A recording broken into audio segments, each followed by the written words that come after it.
ವೀಕ್ಷಕರೇ ನಮಸ್ಕಾರ. ನೀವು ನೋಡ್ತಾ ಇದ್ದೀರಾ ಪಾಸಿಟಿವ್ ಕನ್ನಡ ಯೂಟ್ಯೂಬ್ ಚಾನಲ್. ನಾನು ನಿಮ್ಮ ಡಾಕ್ಟರ್ ನಟರಾಜ ಆರ್ ಮಧುಡಿ. ವಿವಿಧ ರೀತಿಯ ಸ್ಪರ್ಧಾತ್ಮಕ ಪರೀಕ್ಷೆಗಳಿಗೆ ಸಂಬಂಧಿಸಿದ ಲೇಟೆಸ್ಟ್ ಮಾಹಿತಿ, ಕನ್ನಡ ವ್ಯಾಕರಣ ಹಾಗೂ ಮೋಟಿವೇಶನಲ್ ವಿಡಿಯೋಗಳಿಗಾಗಿ ಪಾಸಿಟಿವ್ ಕನ್ನಡ ಯೂಟ್ಯೂಬ್ ಚಾನಲನ್ನು ಈಗಲೇ ಸಬ್ಸ್ಕ್ರೈಬ್ ಮಾಡಿ. ಹಾಗೆ ಈ ವಿಡಿಯೋ ಕೆಳಗಿನ ಡಿಸ್ಕ್ರಿಪ್ಷನಲ್ಲಿ ಪಾಸಿಟಿವ್ ಕನ್ನಡ ಯೂಟ್ಯೂಬ್ ಚಾನಲ್ನ ವ್ಯಾಟ್ಸಪ್ ಹಾಗೂ ಟೆಲಿಗ್ರಾಮ್ ಗ್ರೂಪ್ನ ಲಿಂಕ್ ನೀಡಲಾಗಿದ್ದು, ನೀವು ಆ ಗ್ರೂಪ್ಗಳಿಗೆ ಜಾಯ್ನ್ ಆದಲ್ಲಿ ಮುಂದಿನ ಎಲ್ಲ ಮಾಹಿತಿ ಹಾಗೂ ವಿಡಿಯೋಗಳು ನಿಮಗೆ ನೇರವಾಗಿ ಲಭಿಸುತ್ತವೆ. ವೀಕ್ಷಕರೇ, ಜೀವನ ಅಂದರೆ ಏನು? ಈ ಪ್ರಶ್ನೆಯನ್ನು ನಾವು ನಮ್ಮ ಬದುಕಿನಲ್ಲಿ ಹಲವಾರು ಬಾರಿ ಕೇಳ್ಕೊಂಡಿರ್ತೀವಿ. ಬೇರೆಯವರು ಕೇಳಿರಲೂಬಹುದು. ದಾರ್ಶನಿಕರು, ತತ್ವಶಾಸ್ತ್ರಜ್ಞರು, ಶಿಕ್ಷಣ ತಜ್ಞರು, ಮೇಧಾವಿಗಳು, ಪಂಡಿತರು, ಹೀಗೆ ಬೇರೆ ಬೇರೆಯವರು ಜೀವನವನ್ನು ಬೇರೆ ಬೇರೆಯದಕ್ಕೆ ಹೋಲಿಕೆ ಮಾಡಿರ್ಬೋದು. ಜೀವನ ಅಂದರೆ ಹಾಗೆ, ಜೀವನ ಅಂದರೆ ಹೀಗೆ ಹಲವು ರೀತಿಯಲ್ಲಿ ಜೀವನವನ್ನು ಹೋಲಿಕೆ ಮಾಡಿರ್ತಾರೆ. ಆದರೆ ಇಲ್ಲಿ ಜೀವನ ಅಂತ ಹೇಳಿದಾಗ ಒಬ್ಬ ಸಾಮಾನ್ಯ ವ್ಯಕ್ತಿಯ ದೃಷ್ಟಿಕೋನದಲ್ಲಿ ಏನು ಅಂತ ಅಂದರೆ, life is just like A cup of coffee. ಜೀವನ ಒಂದು ಕಪ್ ಕಾಫಿಗೆ ಹೋಲಿಸ್ತಾರೆ.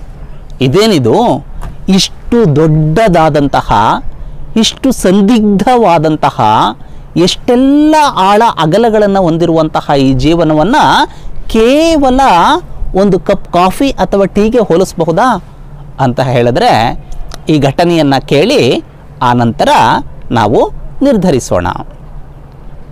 ಒಬ್ಬ ಯುವಕ ಅಥವಾ ಯುವತಿ, ಯಾರು ಬೇಕಾದರೂ ಆಗಿರ್ಬೋದು, ಒಂದು ದಿನ ಸಂಜೆ ತನ್ನ ಮನೆಯ ಮಹಡಿಯ ಒಂದು ಕೋಣೆಯಲ್ಲಿ ಕಿಟಕಿಯ ಪಕ್ಕದಲ್ಲಿ ಕೂತು ಒಂದು ನಾವೆಲ್ಲನ್ನು, ಒಂದು ಕಾದಂಬರಿಯನ್ನು ಓದ್ತಾ ಇದ್ದಾರೆ. ಕಾದಂಬರಿಯಲ್ಲಿ ಒಳ್ಳೆಯ ರಸವತ್ತಾದಂತಹ ಘಟನೆ, ತುಂಬ ಚೆನ್ನಾಗಿದೆ, ತುಂಬ ಇಂಟ್ರೆಸ್ಟಿಂಗ್ ಆಗಿದೆ. ಓದ್ತಾ ಇದ್ದಾರೆ. ಸಂಜೆ ಆಗ್ತಾ ಇದೆ, ತಂಪಾದ ಗಾಳಿ ಬೀಸ್ತಾ ಇದೆ. ಹಕ್ಕಿಗಳು ತಮ್ಮ ಗೂಡಿಗೆ ಹಿಂತಿರುಗುವಂತಹ ಸಂದರ್ಭದಲ್ಲಿ ಮಾಡುವಂತಹ ಆ ಚಿಲಿಪಿಲಿ ಗಾನ ಶಬ್ದ ಕಿವಿಗೆ ಕೇಳ್ತಾ ಇದೆ. ಕಪ್ಪು ಮೋಡಗಳು ಆಗಿ ನಿಧಾನಕ್ಕೆ ತುಂತುರು ಹನಿ ಬೀಳೋದಕ್ಕೆ ಪ್ರಾರಂಭ ಆಗಿದೆ. ಚುಮು ಚುಮು ಚಳಿ ಸ್ಟಾರ್ಟ್ ಆಗಿದೆ. ಒಳ್ಳೆಯ ಕಾದಂಬರಿ, ತಂಪಾದಂತಹ ವಾತಾವರಣ, ಸಣ್ಣ ಮಳೆ ಹನಿಗಳು, ಚುಮು ಚುಮು ಚಳಿ. ಈ ಸಂದರ್ಭದಲ್ಲಿ ಮನಸ್ಸು ಏನು ಬಯಸಬಹುದು? ಆಹಾ, ಒಂದು ಕಪ್ ಕಾಫಿ ಅಥವಾ ಟೀ ಇದ್ದರೆ ಎಷ್ಟು ಚೆನ್ನಾಗಿರುತ್ತೆ ಅಲ್ವಾ ಅಂತ ಹೇಳಿ. ಸರಿ, ಆತ ಅಮ್ಮನನ್ನು ಕೂಗ್ದ. ಅಮ್ಮ, ಒಂದು ಕಪ್ ಕಾಫಿ ಕೊಡು ಅಂತ ಹೇಳಿ. ಕೆಳ ಮಹಡಿಯಲ್ಲಿ ಅಮ್ಮ ಏನೋ ಮಾಡ್ತಾಯಿದ್ರು. ಅಮ್ಮ ಗೊಣಕೊಂಡೆ, ನಮ್ಮ ಮನೇಲಿ ದಿನಕ್ಕೆ 10 ಸರಿ ಕಾಫಿ ಮಾಡೋದೇ ಆಗೋಗ್ಬಿಡುತ್ತೆ, ಒಬ್ಬೊಬ್ರಿಗೂ ಒಂದೊಂದು ಸರಿ, ಇದೇ ನನ್ನ ಕೆಲಸ ಆಗೋಗ್ಬಿಡ್ತು ಅಂತ ಹೇಳಿ ಗೊಣಕೊಂಡೆ. 2-3 ನಿಮಿಷ ಬಿಟ್ಟು ಕಾಫಿಯನ್ನು ತಂದು ಮುಂದೆ ಇದ್ದಂತಹ ಟೀಪಾಯಿ ಮೇಲೆ ಪಟ್ಟಂತ ಇಟ್ಟು ಹೊರಟು ಹೋಗ್ತಾರೆ. ಈತ ಕಾಫಿಯ ಕಪ್ಪನ್ನು ತಗೊಂಡ ಕೈಯಲ್ಲಿ ಕಾದಂಬರಿ ಹಾಗೇ ಇದೆ, ಓದ್ಕೊಂಡು ಹೋಗ್ತಾ ಇದೆ.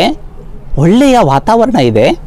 ಕಾಫಿಯ ಕಪ್ಪನ್ನು ಹೀಗೆ ಮುಂದೆ ಇಡಿದ್ರೆ ಆ ಕಾಫಿಯ ಪರಿಮಳ ಮೂಗುಗೆ ರಾಚ್ತಾ ಇದೆ.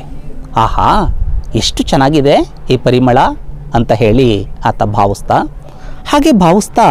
ಆ ಕಾದಂಬರಿಯನ್ನು ಓದ್ತಾ ಆ ಕಾಫಿಯ ಕಪ್ಪನ್ನು ತನ್ನ ತುಟಿ ಅಂಚಿಗೆ ಇಟ್ಟು ಒಂದು ಗುಟುಕರಿಸಿದ್ದು ಆಯಿತು.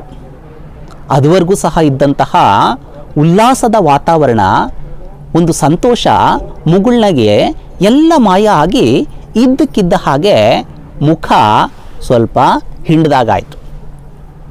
ಯಾಕಿರ್ಬೋದು ಹೇಳಿ ನೋಡೋಣ? ಏನೂ ಇಲ್ಲ, ಕಾಫಿ ಕಹಿಯಾಗಿದೆ, ಅದರಲ್ಲಿ ಸಿಹಿನೇ ಇಲ್ಲ. ಈಗೇನು ಮಾಡೋದು ಅಂತ ಹೇಳಿದ್ರೆ, ಈಗ ಸಕ್ಕರೆ ಬೇಕು, ಕಾಫಿ ಸಿಹಿ ಆಗಬೇಕು ಅಂದರೆ ಎದ್ದು ಹೋಗಿ ಸಕ್ಕರೆಯನ್ನು ತರೋದಕ್ಕೆ ಅಷ್ಟೊಂದು ವ್ಯವಧಾನವಿಲ್ಲ. ಈ ಸನ್ನಿವೇಶ ಏನು ಸೃಷ್ಟಿಯಾಗಿದೆ ಅದೆಲ್ಲ ಒಂದು ಸ್ವಲ್ಪ ಚೇಂಜ್ ಆಗಿಬಿಡುತ್ತೆ. ಎದ್ದು ಹೋಗೋದಕ್ಕೆ ಮನಸ್ಸಿಲ್ಲ. ಸರಿ, ಅಮ್ಮನನ್ನು ಕರೆಯೋಣ, ಸಕ್ಕರೆ ಹಾಕು ಅಂತ ಹೇಳಿ ಅಂತ ಕೇಳಿದ್ರೆ ಅಮ್ಮ ಹಾಗಾದ್ರೆ ಎದುರುಗಡೆ ಮನೆಯಲ್ಲಿ ಮಾತಾಡ್ತಾ ಇರೋದು ಇಲ್ಲಿ ಕಿಟಕಿಯಲ್ಲಿ ಕಾಣ್ತಾ ಇದೆ. ಅಮ್ಮನನ್ನು ಕರೆಯೋ ಹಾಗಿಲ್ಲ. ಸರಿ, ಕುಡಿದೆ ಹಾಗೆ ಇಟ್ಟರೆ ಅಮ್ಮ ಬಂದು ಬೈತಾರೆ, ಕಾಫಿಯನ್ನು ಮಾಡಿರೋದನ್ನು ವೇಸ್ಟ್ ಮಾಡ್ತೀಯಲ್ಲ ಅಂತ ಹೇಳಿಬಿಟ್ಟು. ಏನು ಮಾಡೋದು, ವಿಧಿ ಇಲ್ಲ. ಅದೇ ಕಹಿಯಾದಂತಹ ಕಾಫಿಯನ್ನು ಮುಖವನ್ನು ಒಂದು ರೀತಿ ಸಿಂಗರಿಸಿಕೊಂಡು ಆ ಒಂದು ಮುಕ್ಕಾಲು ಕಪ್ ಕಾಫಿಯನ್ನು ಕುಡಿದಿದ್ದಾಯಿತು. ಕಹಿ ಕಹಿ ಕಾಫಿ, ಯಾಕಾದರೂ ಕಾಫಿ ಕುಡಿತಾ ಇದ್ದೀನೋ ಅನ್ನೋ ಭಾವ. ಸರಿ, ಸ್ವಲ್ಪ ಹೊತ್ತಾಯಿತು. ಮತ್ತೊಂದು ಗುಟುಕನ್ನು ಕಾಫಿ ಕುಡಿದ್ಬಿಟ್ರೆ ಮತ್ತೊಮ್ಮೆ ಮುಖದಲ್ಲೆಲ್ಲ ಬದಲಾವಣೆ ಆಗೋಗ್ಬಿಡ್ತು.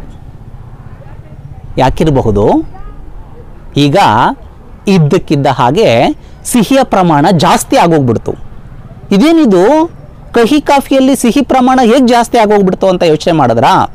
ಕೆಲವರು ನಿಮಗೆ ಗೊತ್ತಿರಬಹುದು, ಕಾಫಿ ಎಲ್ಲ ತಯಾರು ಆದ ನಂತರ ಕೊನೆಯಲ್ಲಿ ಶುಗರನ್ನು ಆ್ಯಡ್ ಮಾಡ್ತಾರೆ. ಆಗ ಏನಾಗುತ್ತೆ, ಮಿಕ್ಸ್ ಮಾಡಲಿಲ್ಲ ಅಂತ ಹೇಳಿದ್ರೆ ಬೇಗ ಸಕ್ಕರೆ ಎಲ್ಲದಕ್ಕೂ ಸಹ ಆಗೋದಿಲ್ಲ. ಹಾಗೆ ಅಮ್ಮ ಹಾಕಿದ್ದಾರೆ, ಸ್ಪೂನ್ ಪಕ್ಕದಲ್ಲಿಟ್ಟಿದ್ದಾರೆ. ಈತ ಕಾದಂಬರಿ ಓದುವ ತಲ್ಲೀನದಲ್ಲಿ ಸಕ್ಕರೆಯನ್ನು ಮಿಕ್ಸ್ ಮಾಡಿಕೊಂಡಿಲ್ಲ. ಅದು ಬೇಗ ಕರಗೋದಿಲ್ಲ. ಮೊದಲು ಕುಡಿದಾಗ ಕಹಿಯಾಗಿತ್ತು, ಆನಂತರ ಇನ್ನೊಂದು ಸ್ವಲ್ಪ ಇತ್ತಲ್ಲ ಕಾಫಿ, ಅಷ್ಟರಲ್ಲಿ ಕರಗಿಬಿಟ್ಟಿದೆ. ಆ ಸ್ವಲ್ಪ ಇರೋದರಲ್ಲಿ ಕರಗಿರೋದ್ರಿಂದ ಈಗ ಅದಕ್ಕೆ ಸಿಹಿಯ ಪ್ರಮಾಣ ಜಾಸ್ತಿ ಆಗಿದೆ. ಈಗ ಆರಾಮವಾಗಿ ಕಾಫಿ ಕುಡಿಬಹುದಾ? ಸಾಧ್ಯ ಇಲ್ಲ. ಯಾಕೆ ಅಂತ ಹೇಳಿದ್ರೆ ಈಗ ಸಿಹಿಯ ಪ್ರಮಾಣ ಜಾಸ್ತಿ ಆಗೋಗ್ಬಿಟ್ಟಿದೆ. ಈಗಲೂ ಸಹ ಮುಖವನ್ನು ಒಂದು ರೀತಿ ಮಾಡಿಕೊಂಡು ಕಷ್ಟಪಟ್ಟು ಗುಟುಕರಿಸಿ ಕಾಫಿಯನ್ನು ಕುಡಿದಿದ್ದಾಯಿತು. ನೋಡಿ ವೀಕ್ಷಕರೇ, ಕಹಿ ಇದ್ದಾಗಲೂ ಸಹ ಕಾಫಿಯನ್ನು ಖುಷಿಯಾಗಿ ಕುಡಿಯೋದಕ್ಕೆ ಆಗಲಿಲ್ಲ. ಸಿಹಿ ಜಾಸ್ತಿ ಇದ್ದಾಗಲೂ ಸಹ ಕಾಫಿಯ ಸ್ವಾದವನ್ನು ಅನುಭವಿಸೋದಕ್ಕೆ ಆಗಲಿಲ್ಲ. ಕಾಫಿ ಚೆನ್ನಾಗಿರಬೇಕು ಅಂತ ಹೇಳಿದ್ರೆ ಅದರ ಸಿಹಿಯ ಪ್ರಮಾಣ ಸರಿಯಾಗಿರಬೇಕು. ಆಗ ಮಾತ್ರ ಕಾಫಿಯ ರುಚಿಯನ್ನು ಸವಿಯುವುದಕ್ಕೆ ಸಾಧ್ಯ. ನಮ್ಮ ಜೀವನದಲ್ಲೂ ಹಾಗೆ ಸ್ನೇಹಿತರೆ, ಕಷ್ಟಗಳು ಸುಖ, ನೋವು ನಲಿವು, ದುಃಖ ದುಮ್ಮಾನ ಇವೆಲ್ಲವೂ ಸಹ ಇದ್ದೇ ಇರುತ್ತೆ. ಆದರೆ ಅದನ್ನು ನಾವು ಸಮನಾಗಿ ಸ್ವೀಕರಿಸಿದಾಗ ಮಾತ್ರ ಬದುಕಿಗೆ ಅರ್ಥ ಪ್ರಾಪ್ತಿಯಾಗೋದಕ್ಕೆ ಸಾಧ್ಯ ಆಗತ್ತೆ. ಅದಕ್ಕೆ ಕಾರಂತರು ಹೇಳ್ತಾರೆ, ಶಿವರಾಮ್ ಕಾರಂತರು, ಜೀವನ ಒಂದು ಸಿಹಿ ಕಹಿಗಳ ಪಾಕ. ಈ ಪಾಕ ಸರಿಯಾಗಿದ್ದಾಗ ಮಾತ್ರ ಜೀವನ ಸ್ವಾದಿಷ್ಟವಾಗಿರೋದಕ್ಕೆ ಸಾಧ್ಯ ಆಗತ್ತೆ.